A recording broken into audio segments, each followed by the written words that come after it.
Bon matin, jour 13 de 90. Qui a encore son petit cahier? Qui prend encore des notes? Mais oui, on le sait, les statistiques le disent. Si tu prends des notes, si tu prends tes photos, si tu prends ton poids sur la balance, si tu notes ce que tu fais, tes chances de réussite sont 20, 30, 40 et 50% plus pour garder la motivation, pour garder le bon mindset. Alors, tu sais, et peut-être que tu ne le sais pas parce que c'est la première fois que tu écoutes mes capsules, eh bien, depuis le mois de janvier, nous avons mis la corde à sauter dans nos entraînements presque tous les samedis matins. En tout cas, une fois par semaine, je te fais sauter à la corde. Alors, ce matin, là, si tu as un petit cahier, va voir derrière, quand tu as commencé en janvier, comment étais-tu quand première fois, tu as sauté à la corde à danser. Parce que ce matin, on va sauter encore à la corde à danser et on va se préparer tout de suite en bougeant les épaules, parce que tu sais, la corde à sauter, ça fait bouger les épaules. Prends le temps. Il faut marcher un peu. Ouais. On recule. Et ça, là, reculer, là. Ah, excellent pour les genoux. Alors, si tu as mal aux genoux, tous les jours, on recule. Ouais. On avance. On recule les épaules. Ouais. Et là, on va y aller pour les poignets. On avance. Respire bien. Et on recule. Alors, oui, fais ton petit bilan. Pense-y bien. La première fois que tu as sauté à la corde à sauter avec moi, comment ça s'est déroulé? Tu vois, on avance et on recule. Yes! Ah, moi, j'ai fait une seconde. Ah, moi, c'était trop difficile. J'ai juste marché sur place. Ben, ce matin, on va voir où on est rendu. Et c'est là l'importance de noter. Ouais. Parce que là, ce matin, là, si tu es capable de faire toutes les séries, tu vas dire « Wow! Que je suis bonne, il faut que je continue. Je veux être encore meilleure. » Et tu vois, juste ainsi, tu vas conserver ta motivation. Tu as beaucoup plus de chances de continuer d'être là tous les samedis matins.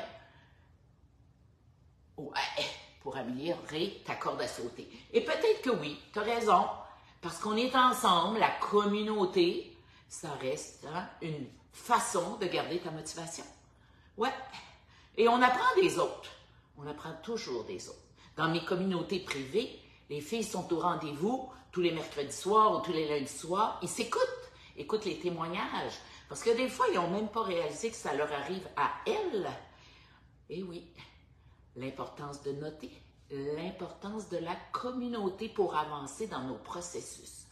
Alors, on s'est bien échauffé, chevilles, pieds, genoux, épaules, poignets. On est prêt pour notre premier sprint et on y va, le saut de base. Et c'est parti. 10, 9, 8, 7, 6, 5, 4, 3, 2, 1. Ça, c'est encore un échauffement. Et là, tu respires. Inspire par le nez. Respire par la bouche. Oui. Et il en reste 5, 4, 3, 2. Et là, c'est vraiment le premier sprint. Et c'est parti. 1, 2, 3, 4, 5, 6, 7, 8, 9 et 10. Yes. Respire. T'as vu? Poignet travail. Et là, si t'es nouvelle, tu te dis, ben où est-ce qu'il y a la corde à sauter? Pas besoin de corde à sauter. On fait des sprints. Et on y va avec le saut du boxeur. Un pied après l'autre, c'est parti. 1, 2, 3, 4, 5, 6, 7, 8, 9 et 10. Ah! Respire. On fait des sprints en sautant à la corde à sauter. C'est bien sûr que si tu as vraiment une corde à sauter, tu peux utiliser ta corde à sauter. Ben oui. Mais là, je te montre que tu peux le faire sans corde à sauter en faisant semblant de sauter à la corde. Et on se prépare dans 3, 2, 1 et on skip. 1, 2, 3, 4, 5, 6, 7, 8, 9 et 10. Yes! Respire. Ah, la vie est belle. Hein? Sens-tu l'énergie dans ta tête qui dit « T'es bonne, t'es capable, t'es bonne, t'es capable, t'es bonne, t'es capable. » On part dans 5, dans 4, 3 et là, on saute en kickant le derrière. 1, 2, 3, 4, 5, 6. Oublie pas ta corde. 8, 9 et 10. Yes. Respire. Yeah. des petits sprints. On fait travailler le cœur, on le relaxe un peu, travailler le cœur. Ça, là, ça va travailler directement au niveau du gras viscéral. Et c'est ça qui est important. C'est pas le petit gras mou, là, en dessous du bras qui fait mal à personne. Et on repart dans 5, 4, 3, 2. On part avec le saut de base. Yes! 2, 3, 4, 5, 6, 7, 8, 9 et 10. Respire. Yes! On va retourner au saut du boxeur, un pied après l'autre. Et c'est parti. 1, 2, 3, 4, 5, 6, 7, 8, 9 et 10. Yes! Je sais pas si ça te parle. Je sais pas si le cœur commence à dire « Ouh, tu me fais travailler fort ce matin. » Yes, on est bonne. Et on va faire le petit saut kick derrière. Et c'est parti. 1, 2, 3, 4, 5, 6, 7, 8, 9 et 10. Respire bien.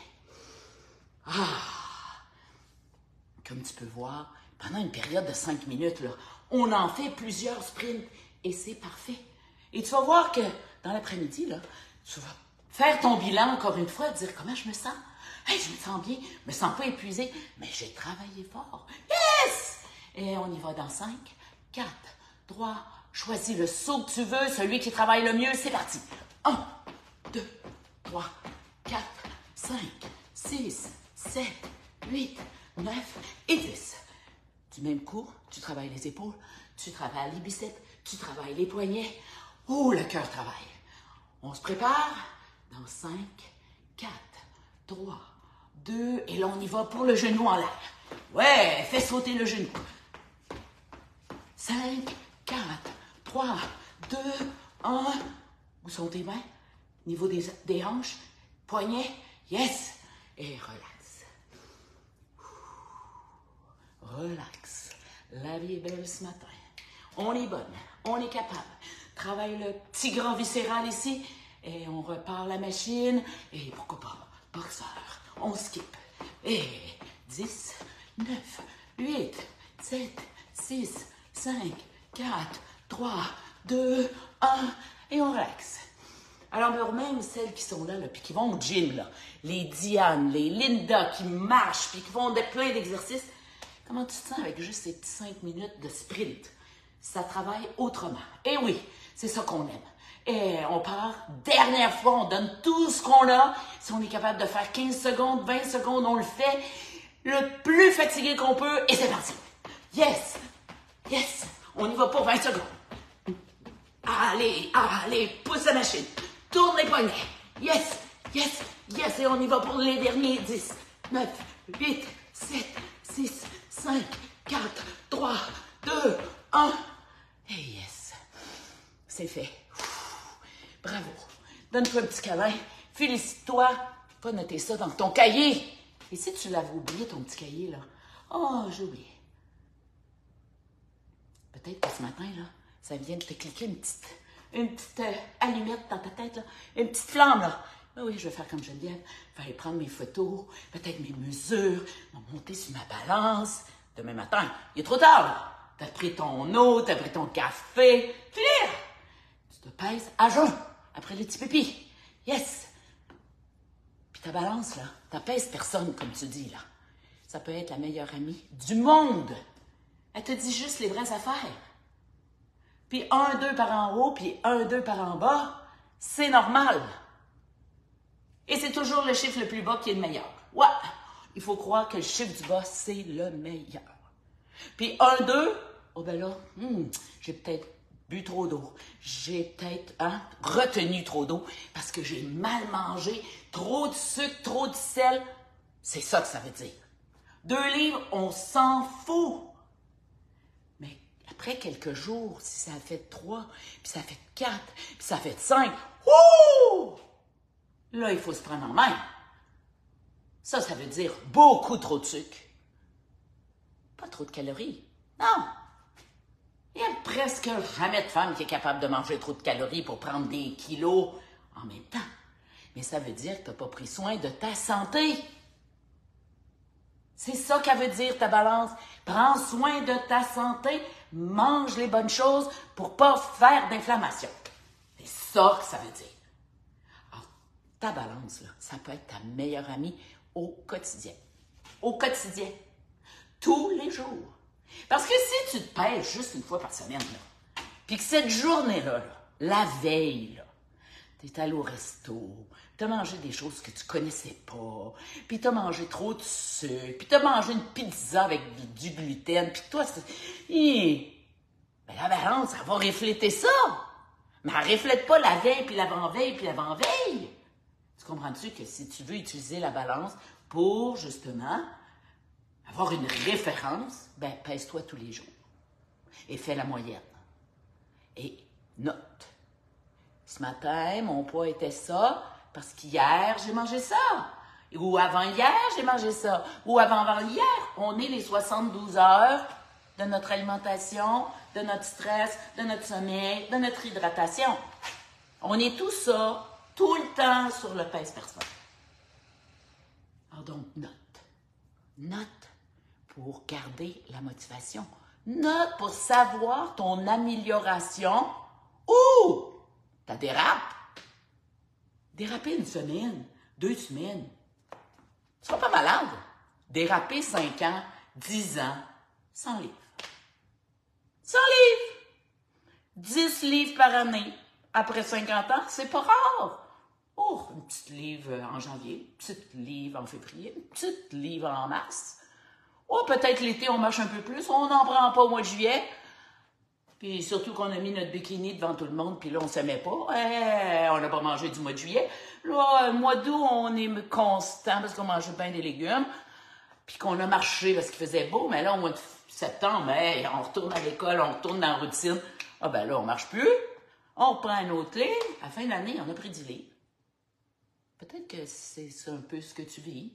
Puis ça s'est produit à 50, puis 51, puis 52, ou 60, 61, 62. Puis là, tu m'appelles, puis il y a 100 livres, ça balance de trop. Si tu avais noté, si tu avais pris le temps de faire ton bilan, après une année, peut-être que tu m'aurais appelé. Geneviève, j'ai pris 10 livres dans mon année.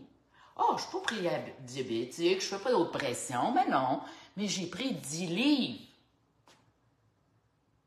Puis ça annonce quelque chose. Ça annonce qu'il faut que je fasse quelque chose. Eh oui. Mais là, si c'est ton histoire à toi, là, tape-toi pas sa tête, caché dans le sable. Non! Dire, écoute, je le savais pas. J'ai fait l'autruche. Et ouais, la tête dans le sable. Mais là, c'est fini, c'est fini, c'est fini, c'est fini. Puis je vais avancer. Mais je veux pas que ça soit trop difficile, parce que si c'est trop difficile, je vais encore lâcher. Mais non. On va créer l'habitude que tu as besoin de créer. Celle qui va faire que ça ne sera pas trop difficile, mais que tu vas voir que tu as fait quelques pas, puis qu'après, quelques semaines, peut-être que tu es prête à mettre une nouvelle habitude de vie. Je vais te donner un exemple.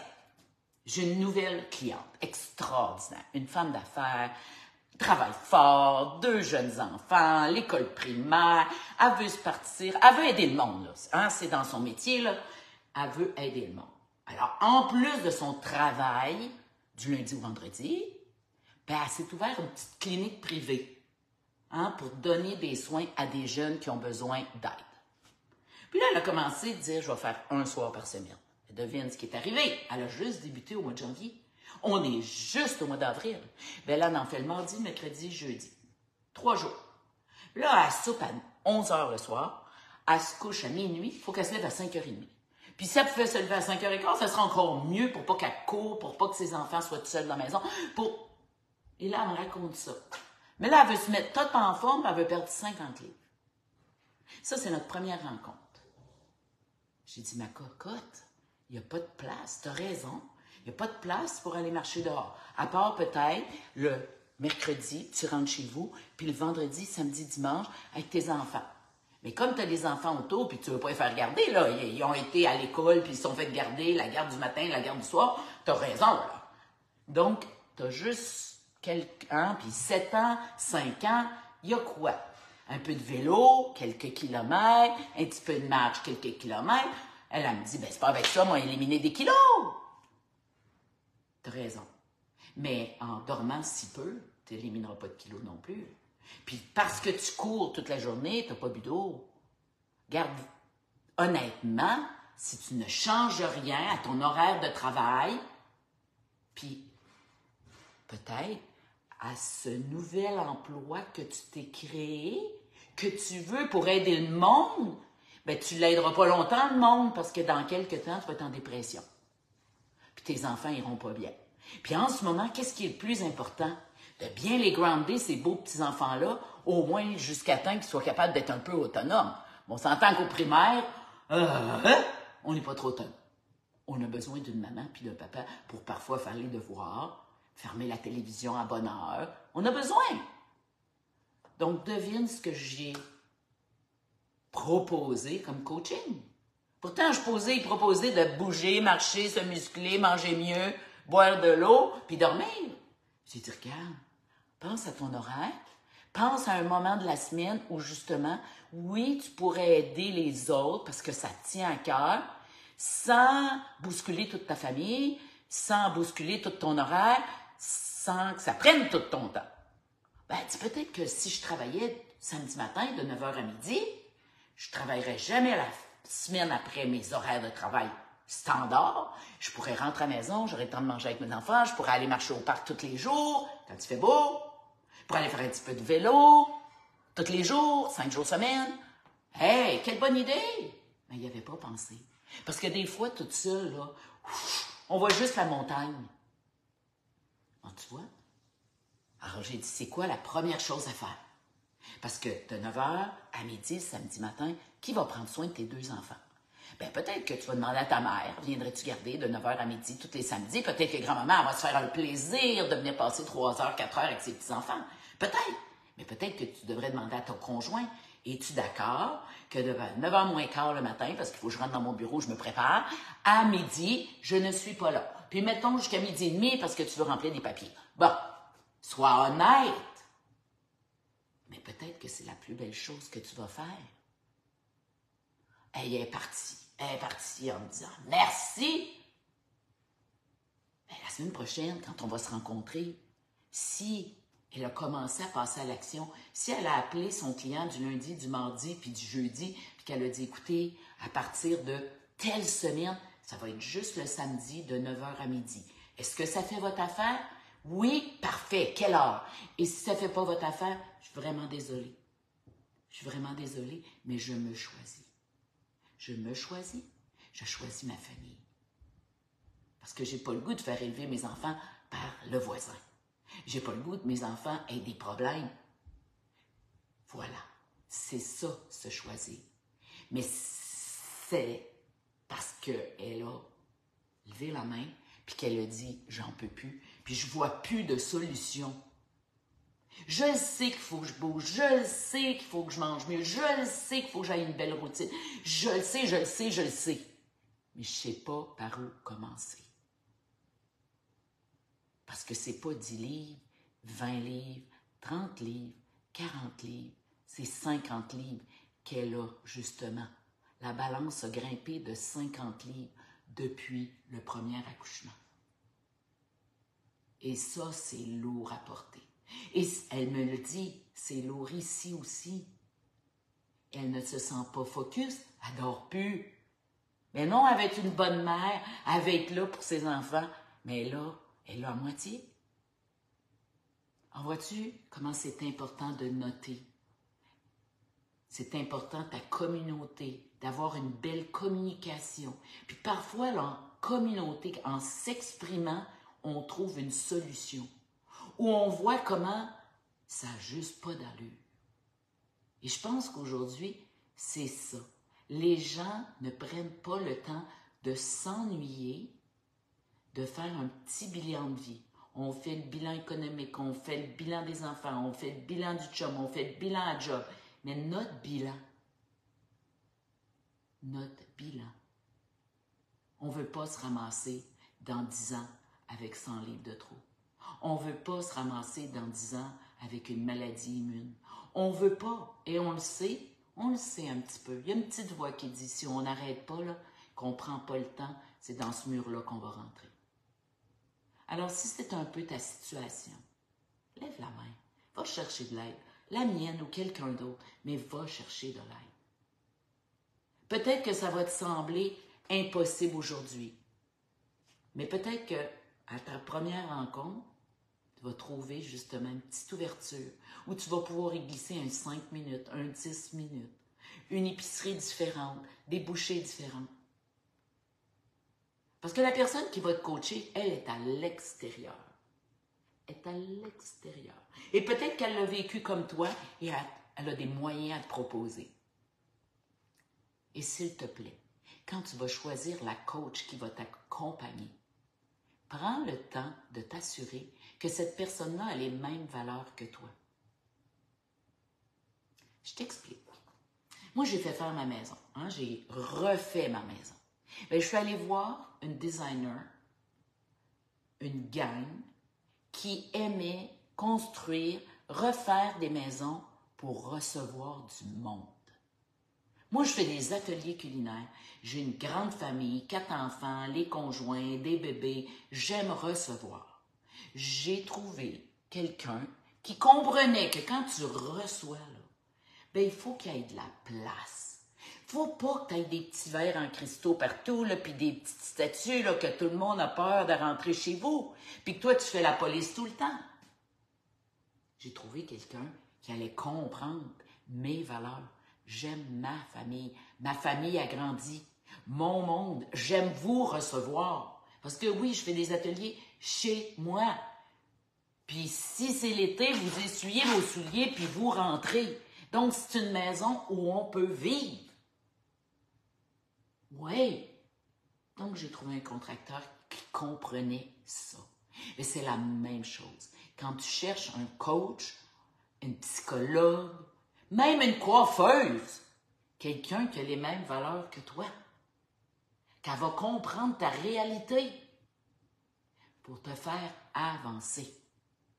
Alors voilà. Alors si je te dérange tous les matins, arrête de m'écouter, va écouter quelqu'un d'autre. Là, ça va te faire avancer. Oui. Puis si tu réalises qu'il faut de l'aide, ben, trouve-toi la personne qui a les mêmes valeurs, qui va comprendre ta situation et qui va te faire avancer plus vite que si tu restes tout seul. Parce que c'est ça, une coach. C'est quelqu'un qui te fait avancer plus vite, qui a un beau sac d'outils qui va te faire avancer. Voilà. Alors sur ce, j'espère que vous avez aimé le petit 5 minutes en sprint, le petit 10 minutes de coaching. Je vous souhaite une excellente journée et surtout, n'attendez pas pour vous prendre en main. N'attendez pas que la balance ait monté de 100 livres. Stoppez ça dès maintenant. Trouvez-vous les bons outils. Prenez soin de vous, de votre santé. Les gens autour de vous ont besoin de vous. Alors sur ce, bonne journée et surtout, ne manquez pas demain, le dimanche, ma journée de randonnée. Vous allez voir, on va peut-être avoir une surprise pour vous demain matin, 7h AM. Bye les filles.